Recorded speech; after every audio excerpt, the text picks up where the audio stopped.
प्राक्शरीरा विमोक्षणात् कामक्रोधो भवं वेगम् सयुक्ता स सुखी नरा. Before giving up this present body, if one is able to tolerate the urges of the material senses and check the force of desire and anger, he is well situated and is happy in this world. So, anyone want to read the purport? If one wants to make steady progress on the path of self-realization, he must try to control the forces of material senses. There are the forces of talk, forces of anger, forces of mind, forces of the stomach, forces of the genitals, and forces of the tongue. One who is able to control the forces of all these different senses and the mind is called Goswami or Swami. Such Goswami live strictly controlled lives and forego altogether the forces of the senses. Material desires, when unsatiated, generate anger, and thus the mind, eyes, and chest become agitated. Therefore, one must practice to control them before one gives up this material body. One who can do this is understood to be self-realized and is thus happy in the state of self-realization. It is the duty of transcendentalists to try to strenuously control desire and anger. Yes. So, it's a very important to understand the fifth chapter, as you must have heard in the previous classes, it is action in Krishna consciousness. So, what Krishna is trying to say that, you have to do action. So, he is giving some practical tips here in this verse so that we can be happy. So, he is giving a secret, how to be happy in this world. Though in the future chapters he will say this, how this world is miserable, it is dukkhalayam asashvatam. But here he is saying, Sayukta sa sukhi nara. Sukhi means he wants us to be happy. So he is giving a formula here, how to become happy. He is saying that, you have to tolerate the urges. Now generally what happens is, if somebody is very wealthy, you see them, their big cars, their big house, you see them very lavishly living in this world. And you feel that, I should also have that. There is a desire comes. Can you please, thoda sa aage, piche jana.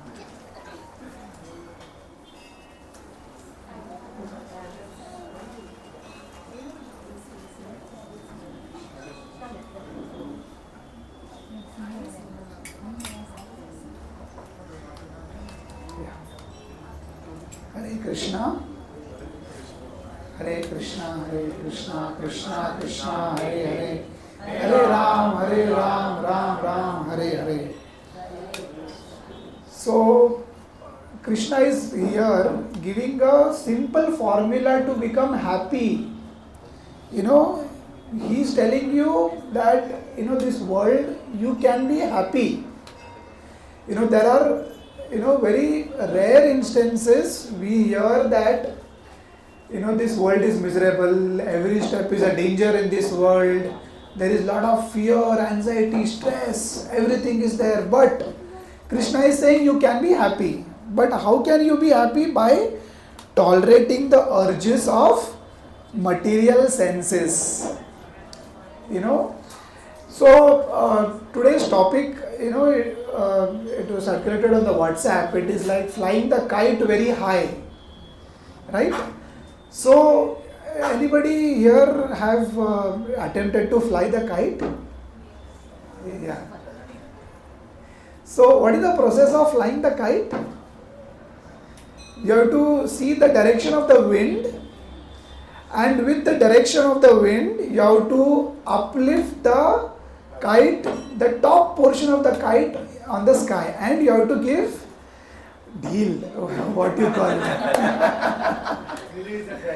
Release the thread, yeah.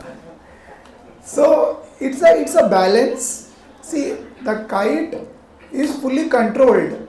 ऐसा नहीं कि there is lot of wind and the kite starts flowing out. It's not like that. There is a proper mechanism. There is a proper control over the kite, and it is in such a way that a person who is flying the kite has to maneuver the kite in such a way in the direction of the wind. Right? So, what Krishna is trying to tell us here, he is telling us to fly the kite only. In a way, see, flying kite, and the kite goes very high. And then the main portion of flying the kite is, up to certain height. And then the wind automatically flows the kite to the higher way. Right? So, as a sadhaka, this chapter, action in Krishna consciousness, Krishna is saying here that, you have to control your urges of material senses.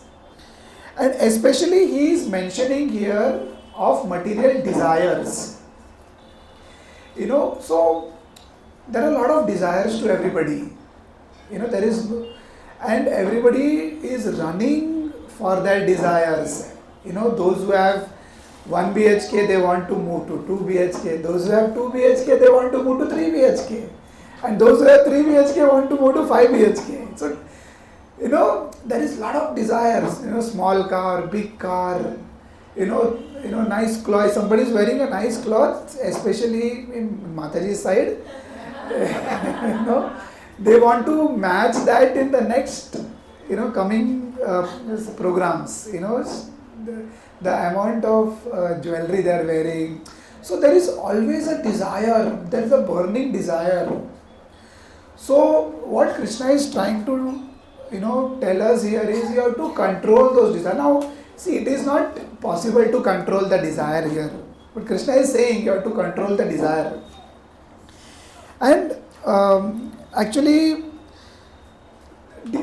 some people say you should fulfill all the desires. So is it possible?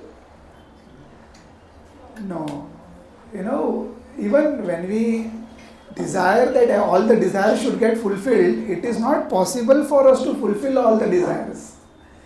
There is, suppose you go to a marriage, now marriage seasons are going on, and you see there is a 7-course, 9-course meal, and all the items are there. You can eat, you can relish, you can have small portions of every item. Like when we started Krishna consciousness, we had a deity of Jagannath, Baldev, Subhadra, and we used to offer Chappan Bhogas. So initially when I saw the concept of Chappan Bhoga, that you are offering 56 items to Krishna, Jagannath ji. So at that time, we have a desire to eat all the items, but we couldn't eat all the items. We end up eating 5, 7, 10. We have a limitation. And the limitation is caused because we are limited. Jagannath can eat 56 items 6 times a day. He is unlimited. But we are limited here. So Krishna is saying control the desire. Now, we have a limited stomach. The food is though unlimited, but we have a limited stomach here, and we don't have capacity also to fulfill everything. So Krishna is saying that you manage the desires for one day. For only one day, everybody stops comparing with each other and thinks that I am satisfied and let the world progress. What will happen? Only for one day. So much of happiness, so much of harmony will spread, unity will spread only for one day. Now you see the world, how the world order is going on. One country is attacking another country. One country president is kidnapping the another country's president just to control the resources. Everybody wants to control because desire. so much of difficulty is there. And these desires have no end actually. These desires are going to continue. And therefore, Prabhupada uses in many of the purports, he calls this desire as burning desire because it actually burns. So, it is said that you die before you die. You die before you die. You die with the desires and you actually die when you die.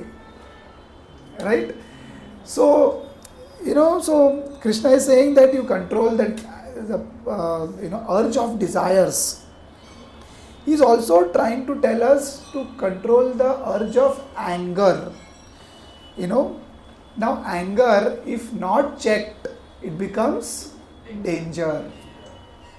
Right? So, the process of anger is in which guna? Can anybody tell me? Tamas? It is Rajo and Tamas both. The start of the anger is Rajo, the end of the anger is Tamas. Right? So, both of these modes are sometimes beyond our control. So sometimes we travel by train. Yesterday I was traveling by train and a person was standing there, was extremely rush and किसी को this Kona got hit and the सामने वाला person got so angry and I tried to cool, अरे गलती से लग गया है वो, जानबूझ के नहीं मारा, but the person जिसको लगा, he was wild and angry, all abuses. So I was seeing him, what happened? Nobody hit him, I got hit yesterday, I was not crying. And this guy was crying just by the koni. So this anger now, why anger arises? Because there is an unfulfilled desire. It's a very technical to understand here that there is an unfulfilled desire.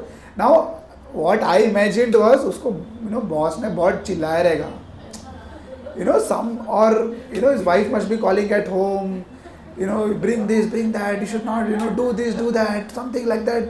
All morning fights, afternoon boss ka that, and all the gussa he had, he removed and bichara that guy.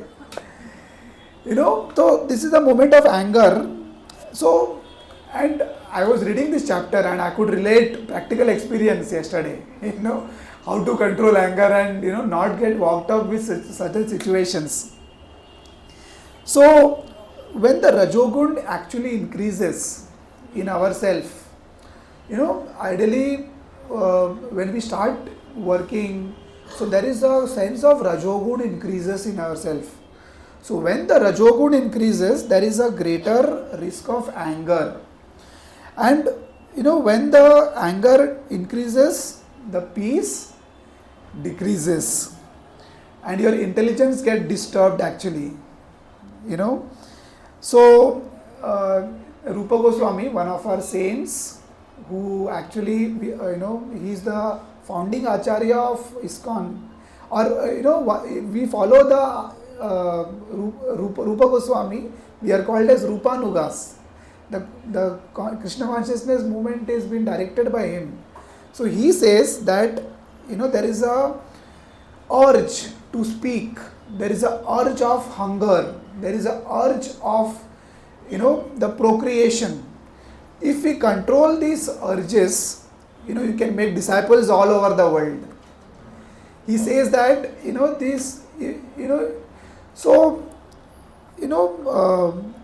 these urges are not in our control at times. We have to train these urges to be in control.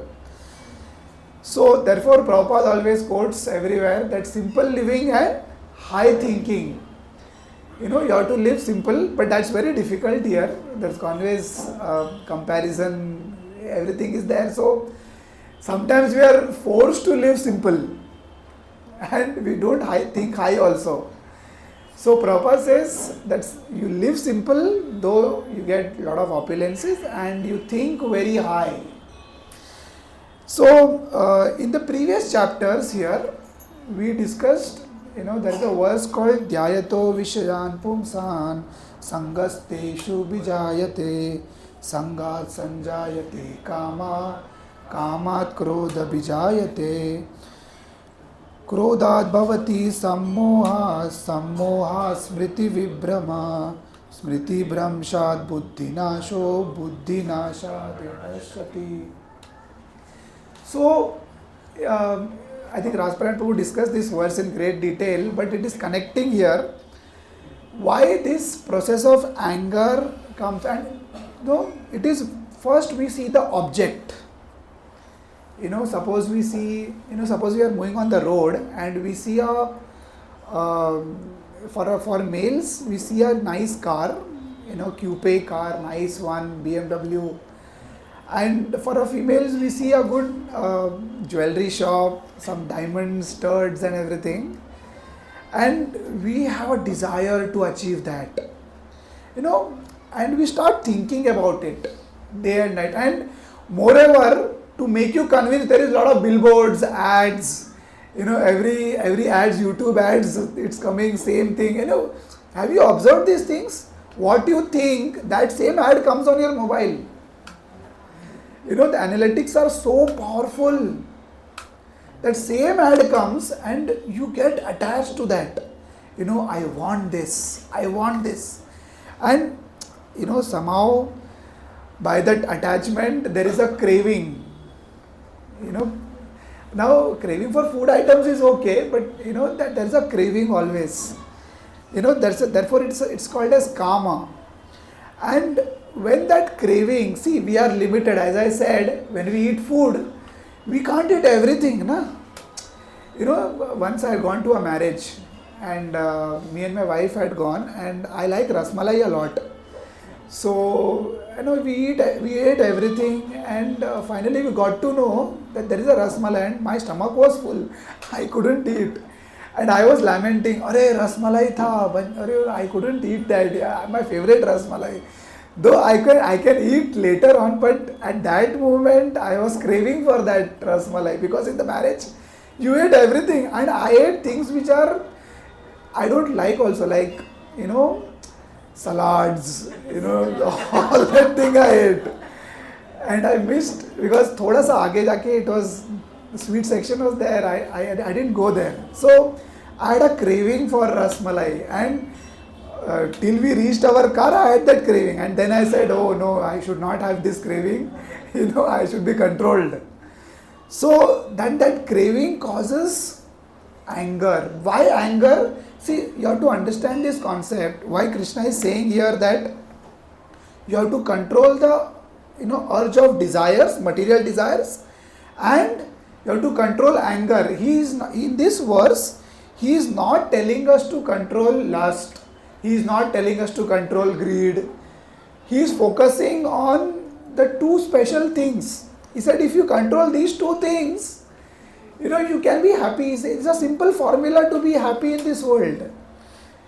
Stop comparing with each other and, control your anger. And that anger actually, see, when you get angry, you lose the sense of judgment. You lose what is right, what is wrong. Once I was in Calcutta and there was a fight going on between them. These Calcutta people, they're sweet. Their sweets are also very sweet. But when they come to fight, it's horrible. You see them fighting. And I see the third person who is coming and stopping that fight. Mat lado karke, and they were beating his or me also. So I could connect here that when you get angry, you lose the sense of judgment, and your memory gets bewildered. And when the memory is bewildered, there is a loss of intelligence. When the anger comes, anger cannot be repaired. So, what is the conclusion? Should we stop being angry? What do you think? Control मतलब जिसको दो चाटा मारना है उसको एक ही चाटा मारे, ऐसा control? What do you mean control? We should be aware that we are we are angry. So how can you be angry when you are aware? When you are aware, you cannot be angry, na? So should we stop being angry fully? That is not possible. Yes, you should redirect our anger. Just like, when Hanuman was captured in Lanka and he was tied with the rope and he was captured, so he also got angry. And with that anger, he burned the entire Lanka. For whom? For to take back the Sita and for the pleasure of Ram. Right? So anger is good. There is a lot of instances where Prabhupada also is angry. He is debating with scholars and he is getting, you rascal, you fool, you don't understand this. He is getting angry. So, I know this, according to this verse, Prabhupada is angry. How can Prabhupada be angry? Right? So, anger can be used in Krishna consciousness. Right? You see somebody blaspheming our devotee, so you should get angry on them. Hakse. You should stop others being, devotees being blasphemed or blamed. You should be angry on them. Right? Krishna also got angry. Remember in Mahabharata Yuddha? Remember? Bhishma was killing 10,000 soldiers a day. Left, right and center, Pandava's armies was finished. He's chopping left, right and center, and Krishna got angry. And he jumped out of the rath, took the wheel and trying to hit the Bhishma. Why? And Bhishma was a devotee only. Bhishma surrendered. So why Krishna did that? Why Krishna did? Why Krishna was angry? And Krishna here saying not to be angry. You want to be happy in this world? You should not be angry. Krishna is saying here. And Krishna got angry then. To show the right path. Yes, to establish dharma. He saw that the Bhishma was impediment on the path of dharma. Right? So he got angry. Right? So anger can be redirected. Now what happens is that, this, how to stop these unlimited desires? How to stop these desires? See, when you see an object, see in Mumbai we have always bombarded with billboards and everything. When we drive car also, you see like this, you see like this. There is a lot of provocation. How to control this desire? Postponing, putting it under the carpet. Wonderful. This is good, that postponing, so that the intensity of the desire comes down. So one thing, with the knowledge we can control the desires. As we read in Bhagavad Gita that you have to, Prabhupada says that you have to live simple. So when you have strong intelligence, when you have strong knowledge, and of course strong spiritual strength. Spiritual strength, how do you get spiritual strength? By sadhana, by coming together like this, by wanting to hear the knowledge of Bhagavad Gita. So by getting spiritual strength, by knowledge, how do you get knowledge? By reading scriptures, by hearing scriptures, you get knowledge and you understand. You can, that is a way to control desire. And when the desire comes, when these things are strong, automatically the desires start dissolving. So if you observe that, suppose now we went to a yatra, and in the yatra the consciousness was very good because every morning hearing, chanting, dham visit. So your consciousness is very high there. As soon as you come to Bombay, 2 days it was very high. And then automatically it glides down, glides down, glides down.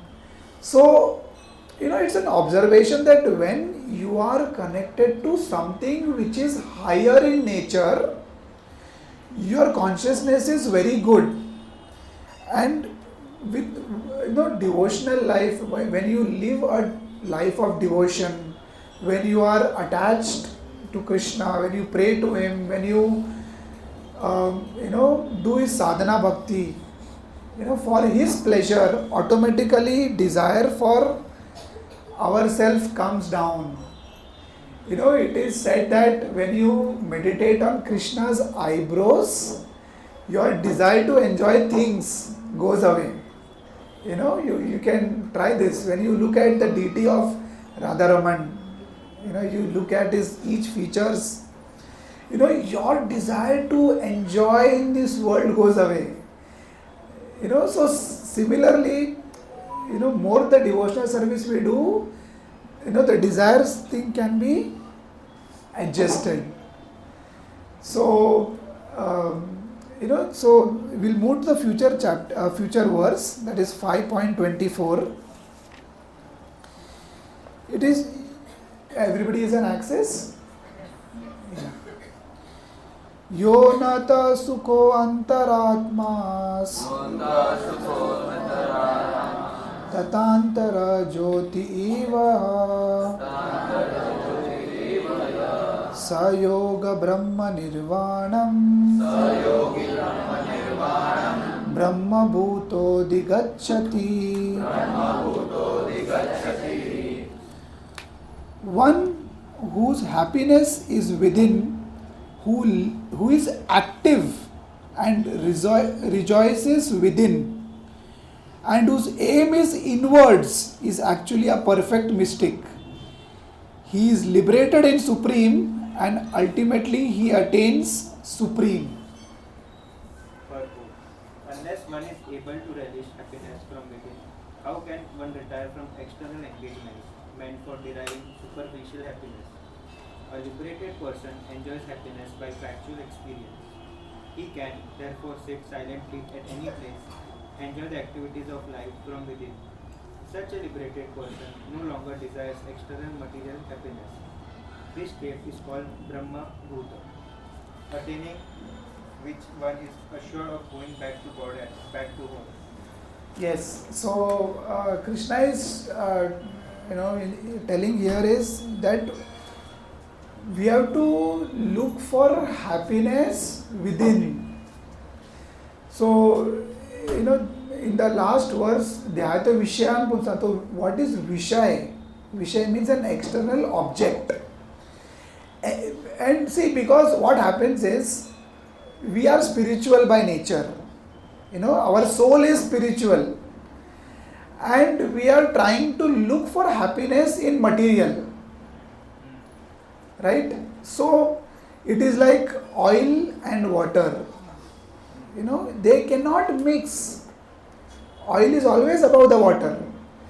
A spiritual soul, if you give a material thing to him, for example, a small child is given a gold jewelry.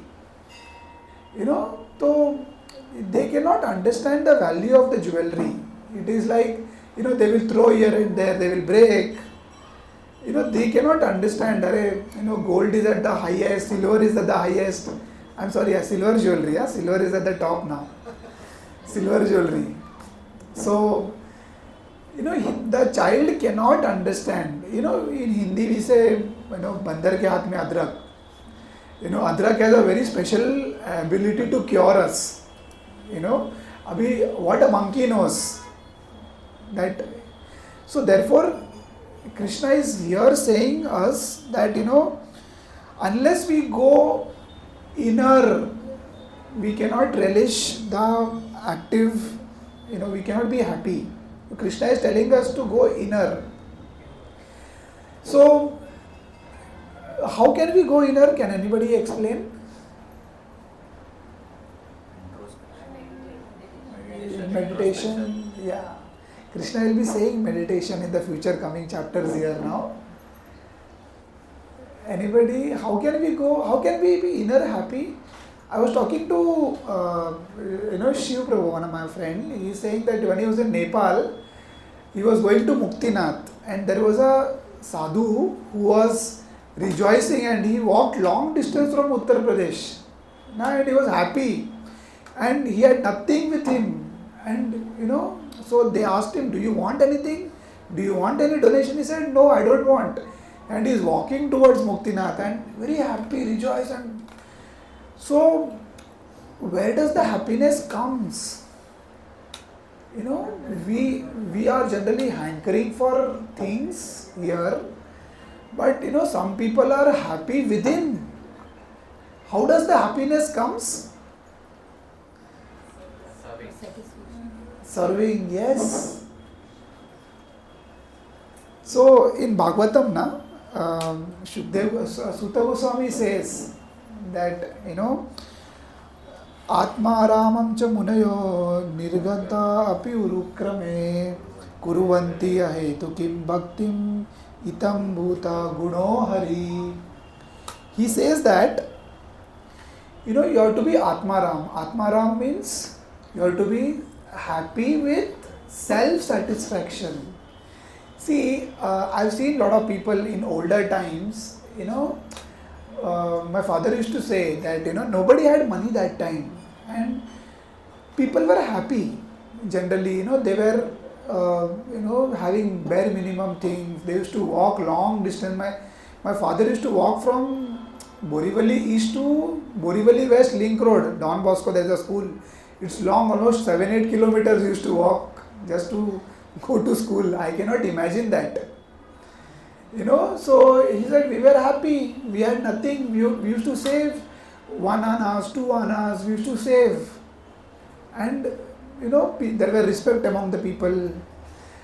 And he says nowadays you people have got money and you become arrogant and you don't respect everybody. So this concept, being Atmaram, people at that point of time, people used to, go deep into spirituality. They, you cannot understand spirituality when you are hankering.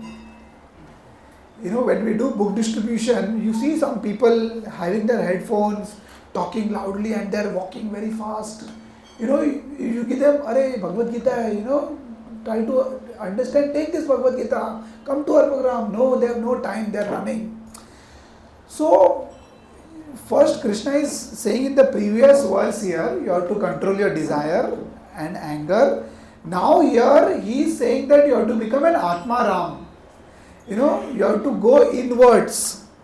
So here the Sutta Goswami says to the sages that there are many big scholars, there are many big pandits, people on the path of self-realization.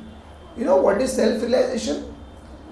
You have to know who you are. That is a path of self-realization. So people who have achieved the self-realization, and they have overcome the material bondage.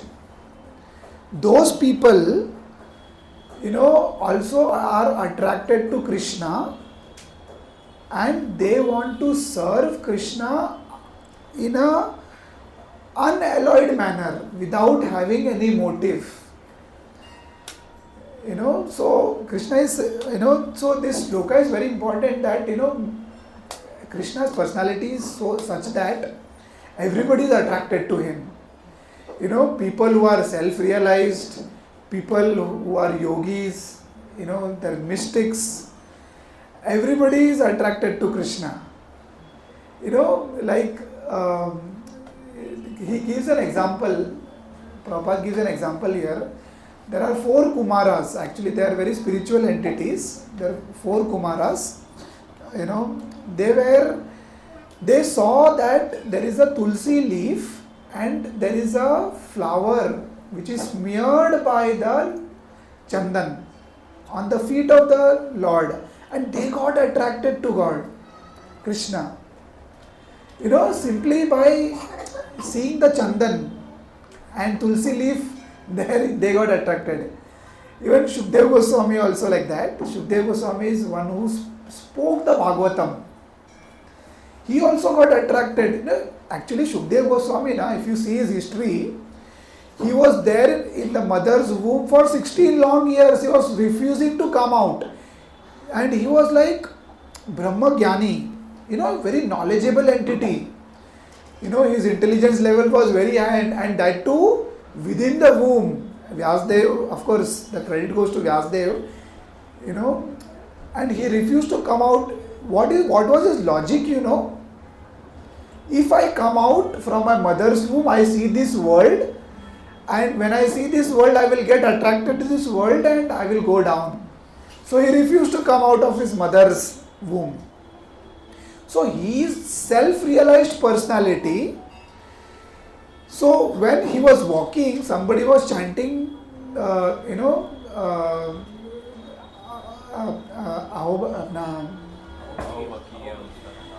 they were chanting Putana's prayers.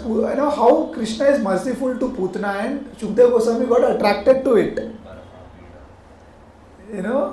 So that is how Krishna is very attractive. And similarly, Rukmini, how Rukmini got attracted? Can anybody know? How Rukmini got attracted to Krishna?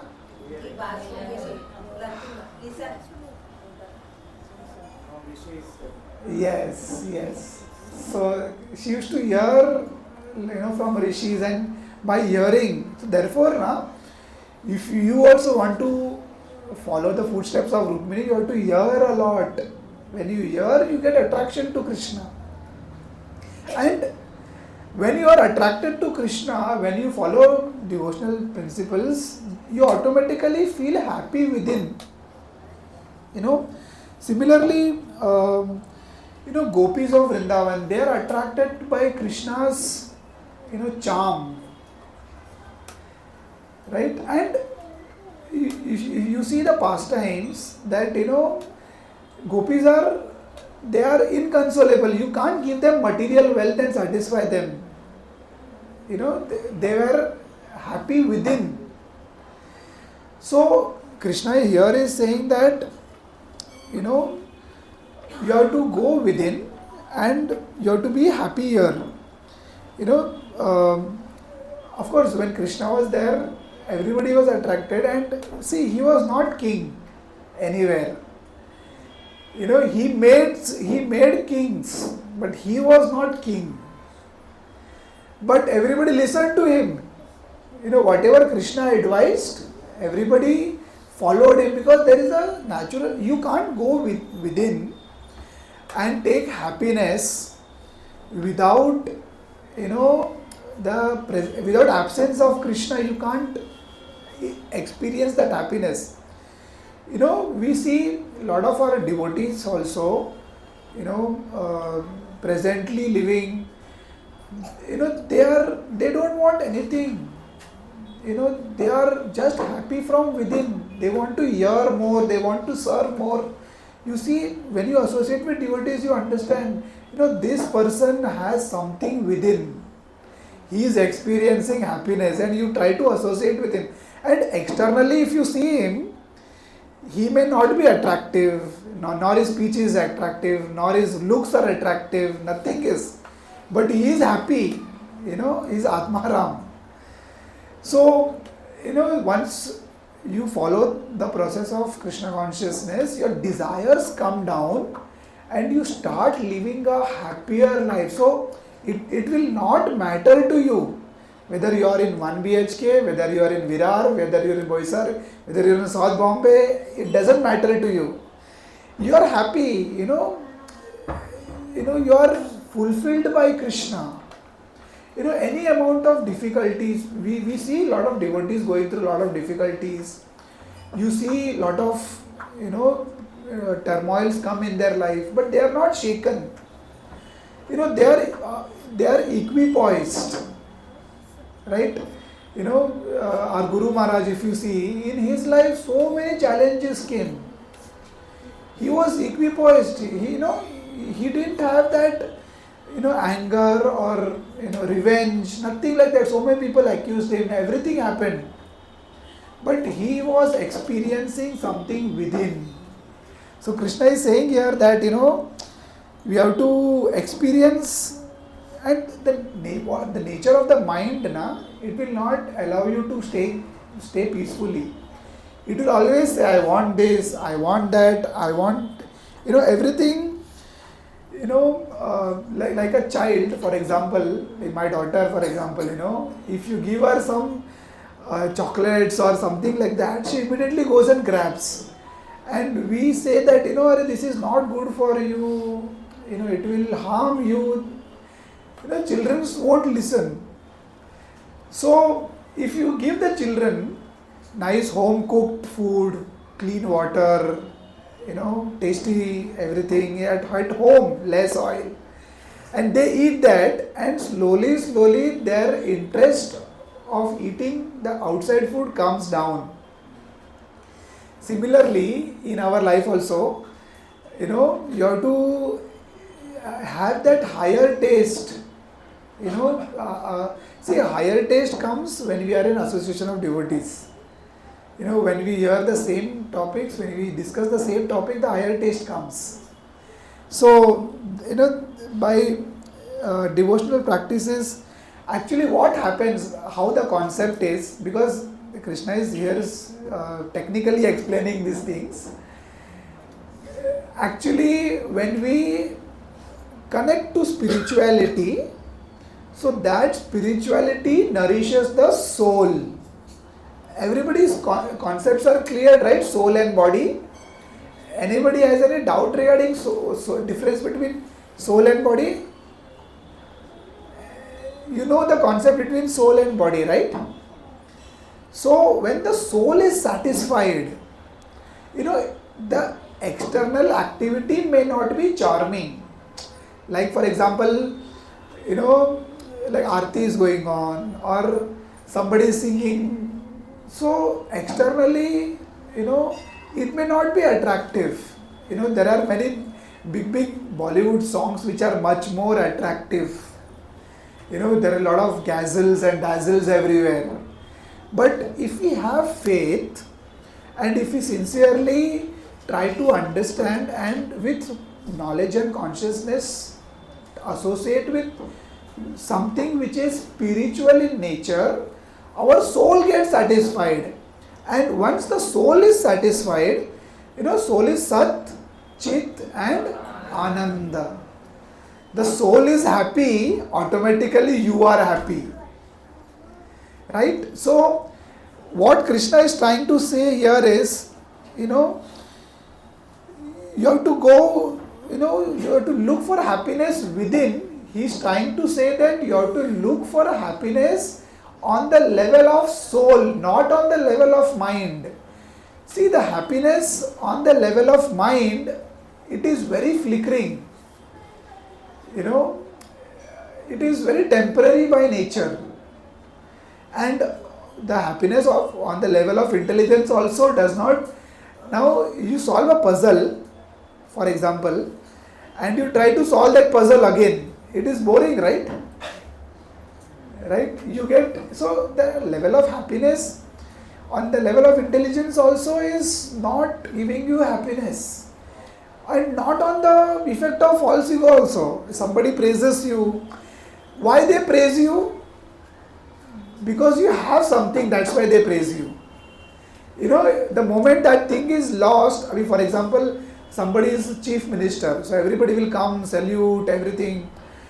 I had an opportunity to, my father talked to Manohar Joshi.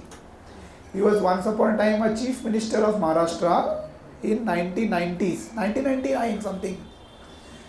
So he was that time a chief minister. He had big, convoy, everything. And later part of his life, of course he died, later part of his life, nobody asked him. So once that position is gone, it gives you greater pain. He was talking to my father, he said, had I not been a chief minister, it would have been a better thing. Because he got used to all that, all that convoys and everybody coming and saluting, taking their sign, selfie तो नहीं था वो time पे, but nowadays all selfie. So you get, and once your position is lost, automatically, nobody asks you. The level of false ego also does not give you happiness. But if you simply satisfy your soul by devotional service, by following the process of bhakti, automatically you get happiness. You don't need any lavish, any extravagant things in your life.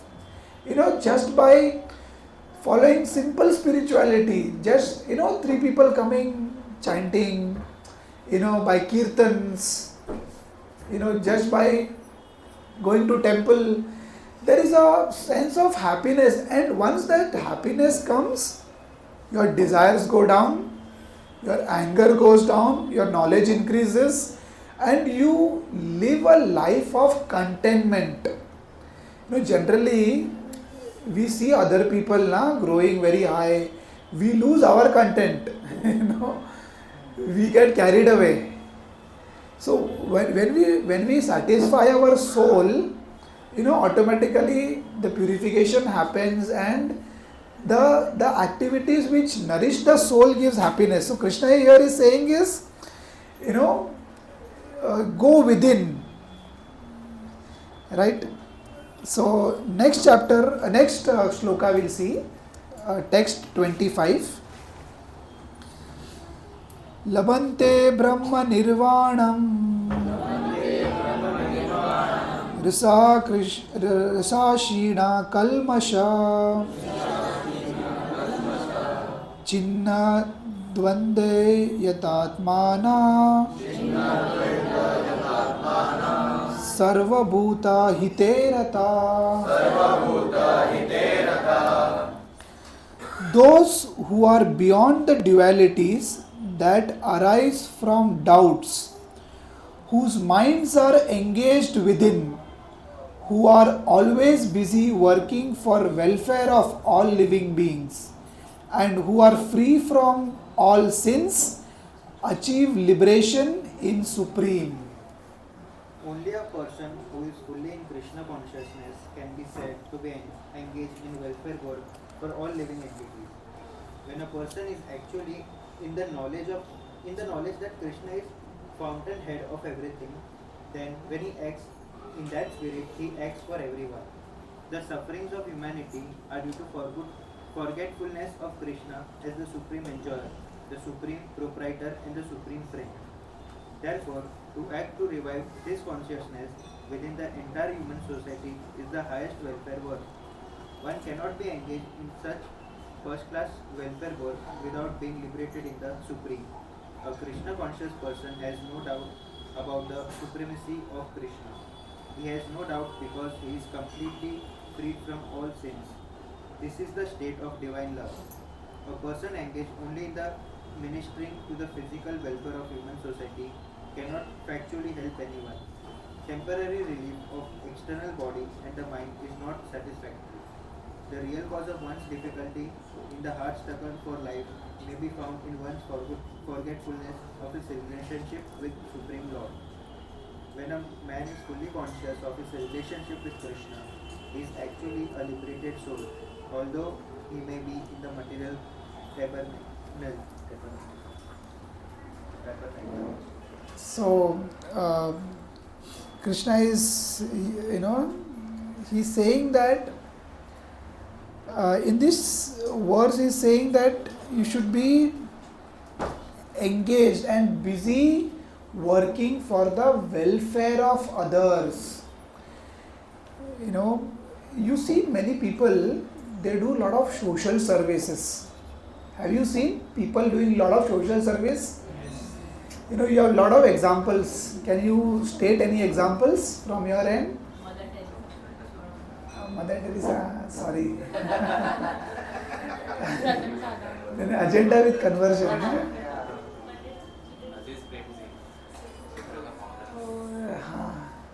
And anybody else? Sudha Modi. Yeah. So every company has a CSR program, corporate social responsibility. Some amount of their portion of their profits go to charity for uplifting. So Krishna here is saying that you have to sarva bhuta hiterata. He is saying that you have to continuously work for the betterment of others. He is saying that you have to do paropkar.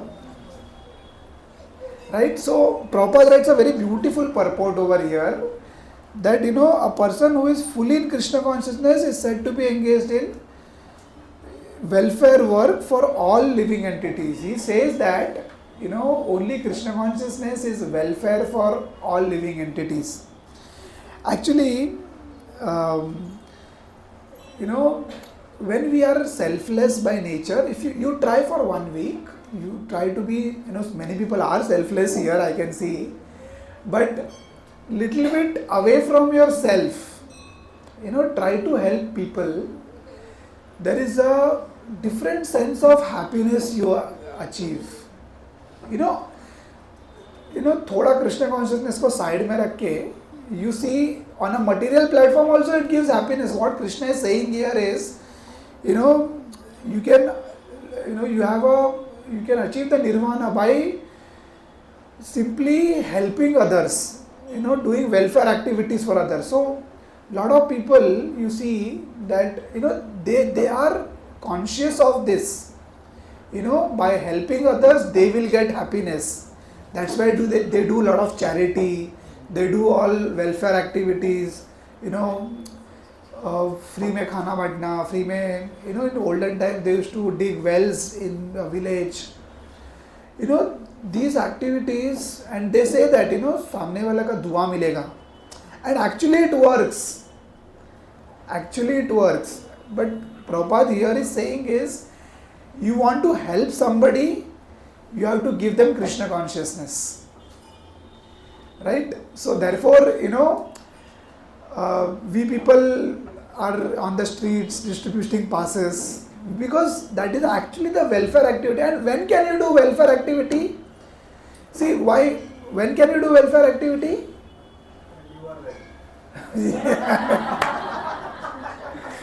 Perfect. When you are well, you can do welfare activity. So in the previous verse, if you see the connection of the previous verse, you see that Krishna is telling us to be happy within. And that within, when it overflows, it spills. And that spilling, is actually helping the other living entity. For example, I can sit here and chant Hare Krishna in a very low tone. I will be benefited. If I increase my tone to certain level, 3-4 people may be benefited. But if I propagate it on a higher level, then many people will be benefited. So therefore, once we are happy within, and it is vice versa also, that when you do selfless activity and help others, you get happiness. And when you are happy, you can do welfare activity to others. So it's interconnecting to each other actually. So, Krishna is slowly building up here, that tempo. That you want to be, how can you be happy? Krishna is saying that you overcome your desires and anger. Next he says you have to go within. Now he is saying that you have to work for the welfare of the people. So actually when a student takes admission in a school or college, he has to study for long time, right? For 4 years, 5 years. Then he gets degree, and then he is fit to work in a company and help the society grow. Right? Similarly, true welfare, it comes from self-realization. It will be when, you can help others by, realizing self. When you are self-realized personality, like I told you, give an example of Shukdev Goswami here. He was very self-realized person. Because he was self-realized, he chose to be a speaker of Bhagavatam. And with that Bhagavatam, whole world was delivered actually. And till now, Bhagavatam is very helpful because he was realized. So, in this verse, Krishna is saying that, you have to help. So, connecting the last verse here, it is making us clear that we have to work on ourselves. We have to understand ourselves, we have to increase our sadhana, we have to increase our Krishna conscious activities, and slowly we'll be contented, our desires will go, and then what help actually we do, it will matter a lot. Like our founding Acharya Srila Prabhupada, at the age of 70, he was 70 years old. People see 70 years old, they barely able to walk or talk at this point. He was 70, he went in a cargo ship to US, and with only 40 rupees, that too non-exchangeable.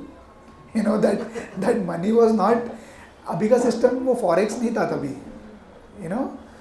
So with 40 rupees he went. Why? Because over the long period of time, he had his spirituality very strong. And that overflowed actually. That made him, had he been 70 years old, he could have retired in Vrindavan. Like many people now do. They retire in Vrindavan, they stay happily, do their bhajans and stay contented and stay happy. But he chose a difficult path to give this Krishna consciousness to people. Because he had Krishna consciousness, he had Krishna within. Because he was, fully devoted, fully surrendered to Krishna. Therefore, he could, that overflow thing happened. And you see, we are all sitting here in this room. It is only because he went to America on that ship. Otherwise, we would have not been here sitting. So, we are very grateful to Prabhupada because of his. So, Krishna is saying that you do welfare activity and see, you can feed a poor once. Again, he will be hungry. You can't feed them daily, na? Once you feed, twice you feed. But, the hunger, so that is welfare. See, that is helping the body. That is very, very good. Even, ISKCON does that. Food for life. We distribute a lot of food items to school children, nourishment purpose. We do that, taking care of the body, but it is spiritualized. Right? So all the foods, when we offer it to Krishna, then that food becomes purified actually. And with that purification, that helping the body, and we should help the soul. See, in the previous chapter, what we learnt, that happiness should be on the level of soul. So, you have to help the person to make him happy on the level of soul. You are understanding the connection between this? So, when you help them to be happy on the level of soul, that is the actual service you are doing to them. Actual welfare act. That's what Prabhupada is mentioning over here. That one who is fully Krishna consciousness is said to be engaged in the welfare activities.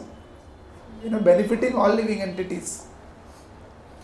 So, that inner fulfillment and social welfare thing, it has to be done in such a way that the person is elevated from the current position. Therefore, all merciful devotees here, they are all working very hard. They are distributing pamphlet every day, coming, organizing program over here. You know, we are not getting any money. We are not getting any, nobody is seeing us, not any accolades, nothing, no name, fame, but everybody is coming together because we want to help you all and also get helped. Right? So, a devotee who is a devotee of Krishna, when he sees and why people are suffering and why am I experiencing joy within, he is very compassionate and he tries to help others. And with that compassionate mode, when he tries to help others and give them Krishna consciousness, he is actually helping on the level of soul. Therefore now we are having big programs like Kirtan festival. We had Kirtan festival right there, Thakur College, 31st. Yeah. Why we are doing that? To propagate, to help people understand, and be happy within the soul.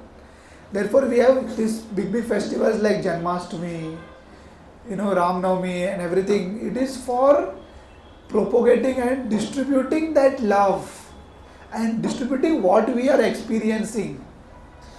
And with that now, with the public festivals and everything, what happens is when the people come and hear, they associate and they appreciate with the open mind, their hearts are purified. Their conscience is purified. And the journey of self-realization starts. They start thinking, who am I? Why these things are happening with me? What is the right path? This slowly these processes start. Their hearts are purified. Their conscience is cleared and they get credit, agyat sukruti. They get that credits. Krishna sees them and notes down, oh, this person came. Give him a ropeway to pull him.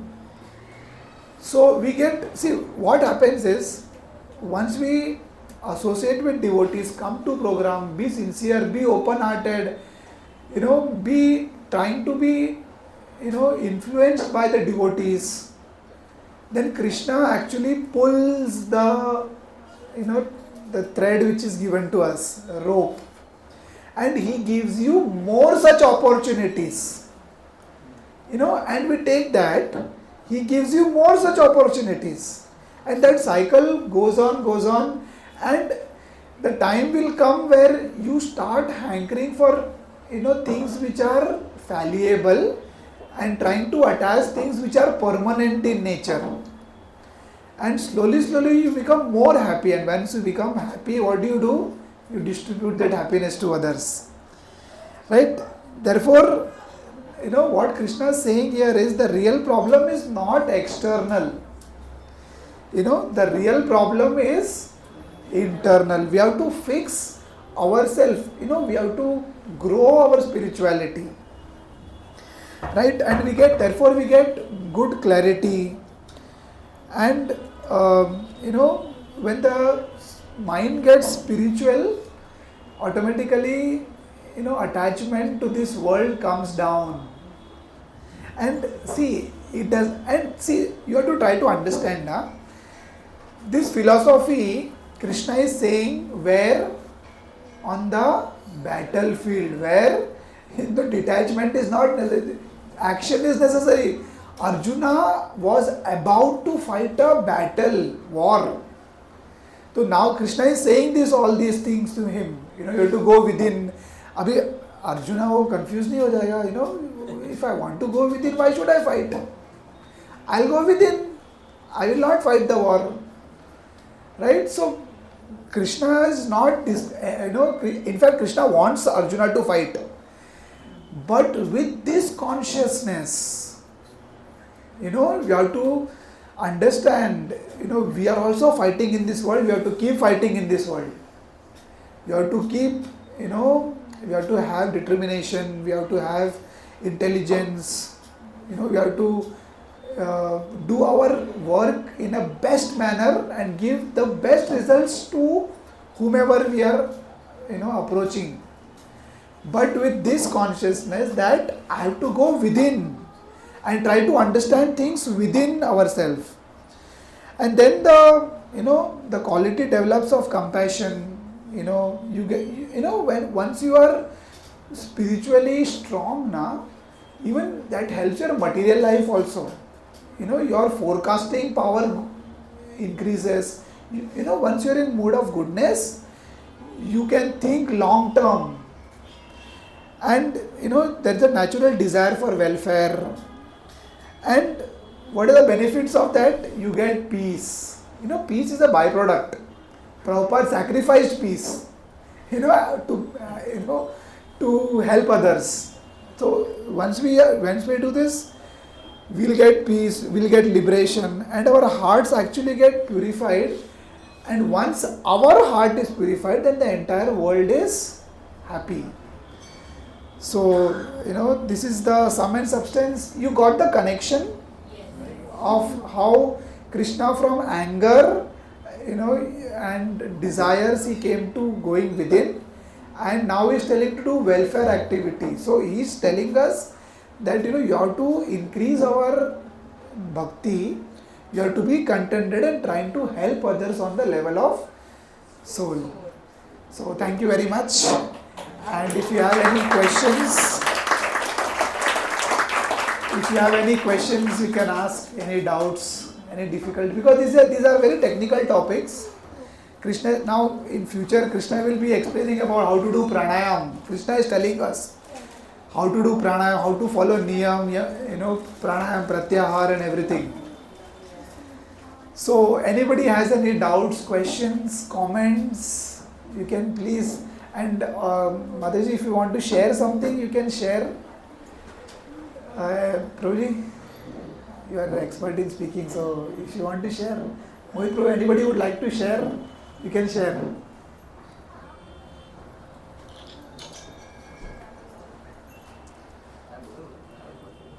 I actually had a question like what all types of welfare activities one can engage in, because it's like on the soul's connection. So I had a question like what all activities one can engage in, like other than like food and all.